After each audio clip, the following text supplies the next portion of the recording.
মসজিদে নববীতে আপনি যদি বিশ্বনবীর সালাম দিতে চান, আপনারা যেই গেট দিয়ে ঢুকতে হবে, গেটের নাম বাবুস সালাম।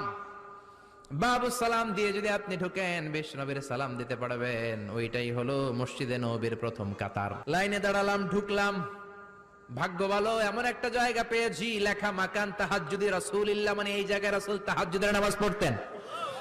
আল্লাহর শুকরিয়া আদায় করে 2 রাকাত সালাত পড়ে আবার প্রথম কাতারে ঢুকে গেলাম। এবার বিশ্বনবীর সালাম দেওয়ার পালা। হাঁটতে লাগলাম সবার সাথে।